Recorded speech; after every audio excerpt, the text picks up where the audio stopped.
Eh bien, bonjour les amis, j'espère que vous allez bien, merveilleusement bien, que tout vous sourit, que vous menez les projets que vous souhaitez et que si vous ne les menez pas, si vous ne tentez pas certaines choses, si vous n'arrivez pas à atteindre la vie de vos rêves, c'est peut-être que vous avez des peurs. Et c'est le sujet de cette vidéo, c'est de parler des peurs qui vous paralysent, car il n'y a pire chose dans la vie qu'avoir des peurs. Ce qui vous empêche de passer à l'action, ce qui vous empêche d'obtenir les choses que vous souhaitez, ce qui vous paralyse, qui vous empêche d'être en couple avec la femme idéale, d'avoir cette femme de rêve, d'avoir cette situation de rêve, d'avoir l'argent que vous souhaitez, tout ceci que vous n'obtenez pas, c'est à cause des peurs que vous entretenez. Donc, tuez vos peurs et vous allez passer à notre niveau. Tous les gens que j'accompagne, tous les gens que je suis, sont passés par des phases de peur, et c'est uniquement quand on a supprimé leur peur qu'ils ont pu atteindre les sommets qu'ils ont aujourd'hui. Et par ailleurs, je ne connais personne au monde qui n'ait réussi sans affronter ses peurs. Mais si vous ne vivez pas en enlevant vos peurs, vous ne réussirez jamais. Alors c'est la question que je vais vous poser pour commencer. Si vous étiez au dernier jour de votre vie là aujourd'hui, fermez les yeux quelques instants, fermez les yeux, vous êtes au dernier jour de votre vie, vous êtes à l'enterrement qui se passe, qu'est-ce que les gens qui vous ont côtoyé, les amis, la famille, ont retenu de vous? Quel impact vous avez laissé dans votre vie? Qu'est-ce que vous auriez souhaité qu'ils retiennent de vous? Qu'est-ce que vous auriez souhaité léguer comme héritage mental, culturel et matériel à vos enfants, à la famille qui est proche de vous? Oui, réfléchissez à ça. Réfléchissez à ça parce que si vous prenez conscience de ce que vous êtes en train de mener comme vie et de ce que vous allez laisser à la fin de votre vie, que en fait vous laissez beaucoup plus, c'est que quelque part vous avez des peurs qui vous ont empêché de mener la vie pour laquelle vous étiez outillé pour faire, mais vous êtes laissé impressionner par vos peurs, et nous allons, au cours d'un séminaire incroyable, pouvoir analyser ces peurs en face, pouvoir décortiquer le mécanisme des peurs. Il y a 6 peurs fondamentales. Le premier qui en a parlé, c'était Napoléon Hill: la peur d'être malade, la peur de mourir, la peur d'être pauvre, la peur du regard des autres, la peur d'échouer, la peur de ne pas réussir, la peur. Voilà, il y en a 6. Voilà. Ce qui est important, au-delà de ces 6 peurs, c'est la négativité. Ensuite, donc des gens que vous fréquentez. Mais ça, c'est un autre chapitre dont que je parlerai. Moi, je vais parler de 4 peurs fondamentales aujourd'hui. 4 peurs qui vous empêchent d'avoir la vie de vos rêves. La première de ces peurs, c'est la peur de passer à l'action. Alors, j'ai lu une étude incroyable, 25% de la population procrastine. C'est-à-dire remet toujours au lendemain ce qu'elle doit faire, toujours repousser. Quelle est la peur derrière de ne pas faire les choses? Dans une vidéo, j'ai parlé des 3 raisons de la procrastination. Je ne vais pas revenir dessus. Simplement, quand vous ne passez pas à l'action, que vous êtes paralysé par la peur, vous n'êtes pas dans un état émotionnel qui vous permettra de réussir, puisque de toute façon, vous ne faites que repousser, et vous créez des engrammes au niveau du subconscient qui font que de toute façon, quand vous lancerez là-dessus, vous avez tellement mis de peur là-dedans que vous ne vous pouvez pas réussir.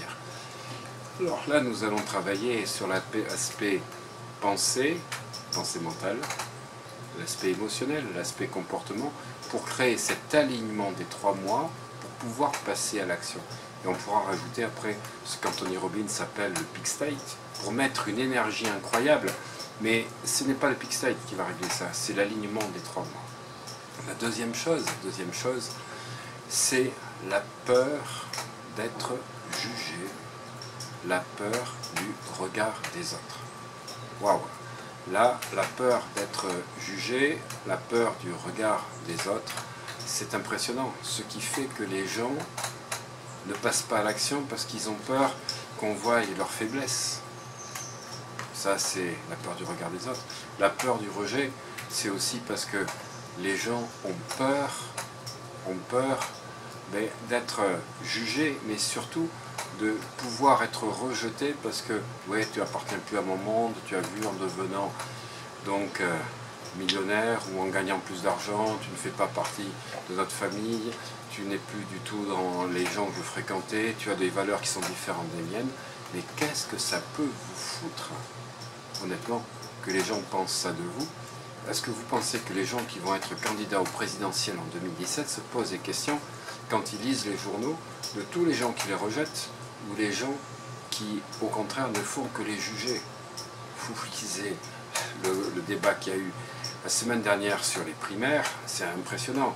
Comment était habillé tel candidat, celui-là qui était là, l'autre qui n'avait pas la cravate, etc. pour faire. Mais on n'en a rien à foutre. Il faut que vous soyez dans votre alignement et que vous soyez vraiment focalisé sur ce que ça va changer dans votre vie, d'obtenir votre résultat. C'est le résultat qui est important. Quels sont les avantages que vous allez avoir? Qu'est-ce que ça va changer dans votre vie?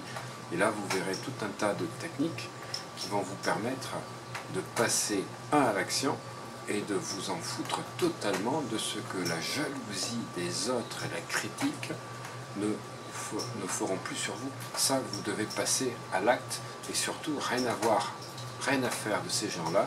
Moi, je ne les fréquente plus.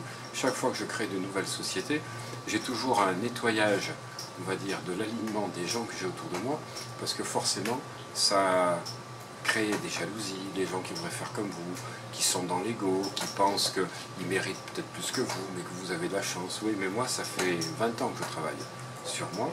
Ça fait 20 ans que je crée plein de sociétés. J'ai été directeur des ventes du 2e laboratoire de générique en Europe. J'ai créé 6 sociétés. J'étais dans la gestion patrimoniale, la gestion immobilière. À chaque fois, les gens me disaient « Mais qu'est-ce que tu es en train de faire ?» Chaque fois que j'avais une inspiration, je n'écoutais jamais les autres. Je m'écoutais moi. Mais par contre, j'ai fait un tri incroyable dans mes relations. La 3e peur, c'est la peur d'échouer. Et oui, je vais échouer. Voilà. Mais il n'y a pas d'échec. Il n'y a qu'une situation qui n'a pas tourné comme vous le souhaitez. Et le nombre de personnes qui ont réussi après des échecs est impressionnant. C'est dans les échecs qu'ils ont grandi. Que ce soit Jacques Chirac, Mitterrand, qui ont échoué 2 fois avant d'être élus président de la République. Mais surtout, l'exemple le plus impressionnant, c'est Thomas Edison, qui a découvert l'ampoule électrique. La fameuse ampoule, je crois qu'il a échoué 990 ou 992 fois, on va dire au moins 1000 fois. Et quand il a découvert à faire fonctionner l'ampoule électrique à la 1000e fois, quand on lui disait « Mais monsieur Thomas Edison, qu'est-ce que ça vous fait d'avoir passé votre vie à échouer 1000 fois ?» Et il disait « Mais je n'ai jamais échoué, je n'ai pas échoué une seule fois, je n'ai découvert que des méthodes qui ne fonctionnaient pas. » Donc il a vu le côté positif, que ces choses-là, faisait en sorte de le faire grandir et de pouvoir faire des choses différentes de ce qui n'avait pas marché jusqu'à présent.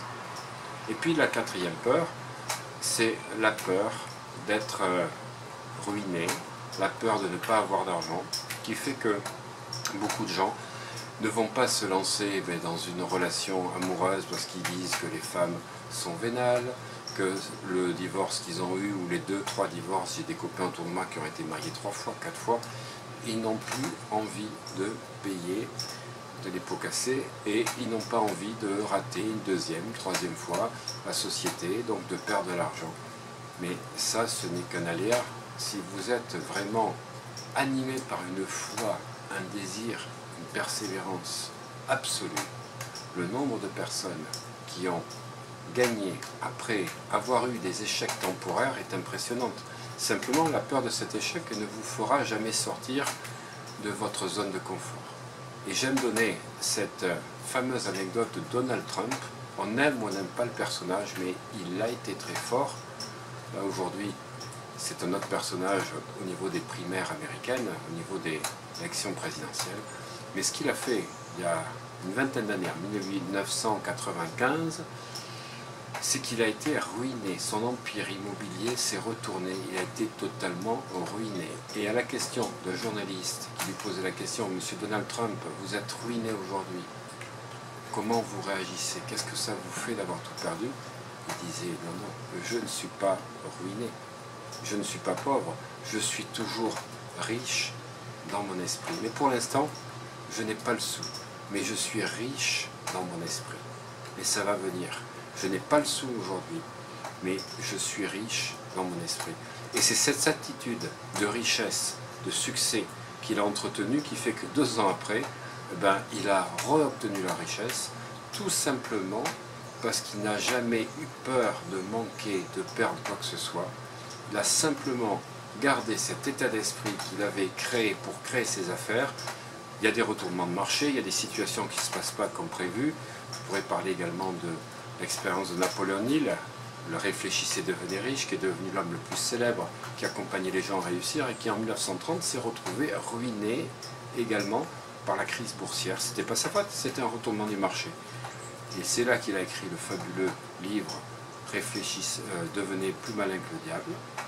Et là, il a rebondi à nouveau. Et simplement, il a découvert dans ce livre qu'il ne fallait plus qu'il soit dans le mental, mais qu'il travaille avec l'autre moi, comme il disait, c'est-à-dire la face cachée du cerveau, le subconscient. C'est simplement quand vous laisserez aller votre instinct vous guider, mais on apprendra aussi à planifier les actions, que vous allez pouvoir dépasser vos peurs, et si vous n'avez plus peur, alors vous allez pouvoir tout réaliser. Pensez simplement, juste quand cette vidéo sera terminée, qu'est-ce que vous pourriez réaliser dans votre vie si vous n'aviez plus aucune peur? Qu'est-ce que votre vie deviendrait si vous n'aviez plus aucune peur? Voilà. Réfléchissez, méditez et n'hésitez pas à vous inscrire au séminaire que j'organise de 2 jours sur comment éliminer toutes vos peurs sur www.oliviermadelrieux.com. Bye bye les amis, à bientôt.